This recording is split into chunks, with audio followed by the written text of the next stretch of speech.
અરવલ્લીની હરિયાળી ગિરિમાળાઓ વચ્ચે આવેલું પ્રાચીન સ્થાન એટલે કે દેવરાજ ધામ. તો હું અત્યારે દેવરાજ ધામે આવી છું અને આપ દેવરાજ ધામના ગાદીપતિ છો, તો મને થોડું આના વિશે માહિતી આપો. જય અલગ ધણી, ઓમ નમો નારાયણ, સદદેવાય. આપ દેવરાજ ધામ ખાતે પધાર્યા છો ત્યારે સદગુરુ બ્રહ્મનિષ્ઠ અગમવેતા સંત શ્રી દેવાયત પંડિતની ચેતન સમાધિ સ્થાન, સિદ્ધ રામદેવજી મહારાજ રણુજામાં સમાધિ લીધી એવા રામદેવજી બાપાનું અહીંયા હસ્ત કલશ છે. બીજું, દેવરાજ ધામ ખાતે દશનામ ગોસ્વામી સમાજની મહાપુરુષોની 17 સમાધિઓ આવેલી છે. એમાં 7 સમાધિ ચેતન છે, જીવતા સમાધિ.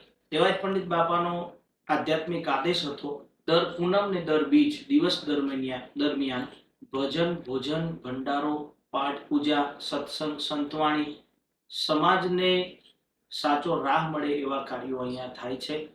દેવરાજ ધામના આગામી સંતો અને ભૂતકાળમાં જે સંતો એ બધા સાથે મળી, આગામી એટલે કે જન્મેજયગીરી મહારાજ, મહેશગીરી મહારાજ જેઓ પણ આધ્યાત્મિક કામો કરે છે, જનતા વચ્ચે જઈ સુબોધ સંદેશ આપે છે.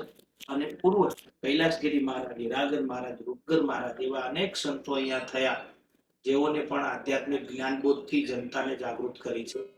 વિશેષમાં દેવાયત પંડિત બાપા વિશે તમે બધા જાણો છો.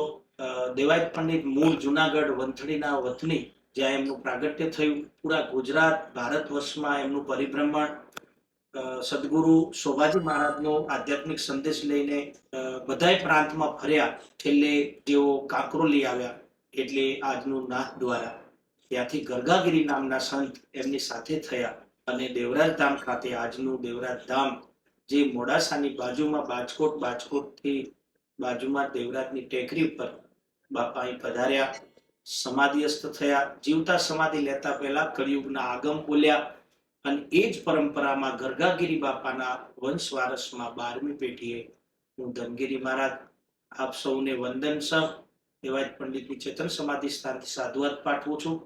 પૂજ્ય બાપાની આગમવાણી પ્રખર સાચી પડી છે.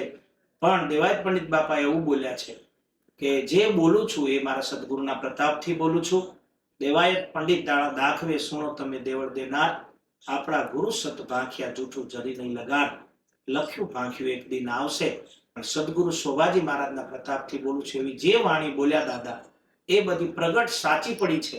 હજુ બીજી એવા શબ્દો છે જે હજુ આવનાર કળિયુગમાં એવા દિવસો આપણને જોવા મળશે, જેવા કે 16 કળાના સૂરજ ઉગશે, ધરતી ત્રાંબા જેવી થશે, કળિયુગ ઉત્થાપીને સતયુગ થવાશે. આવી અનેક વાણીની રચના પૂજ્ય બાપાએ કરી છે.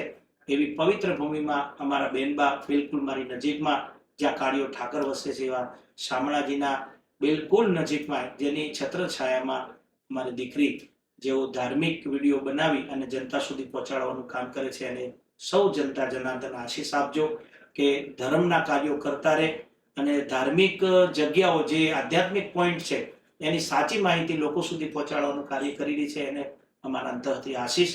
સૌને જય અલગ ધણી, જય ગુરુ મહારાજ, ઓમ નમો નારાયણ.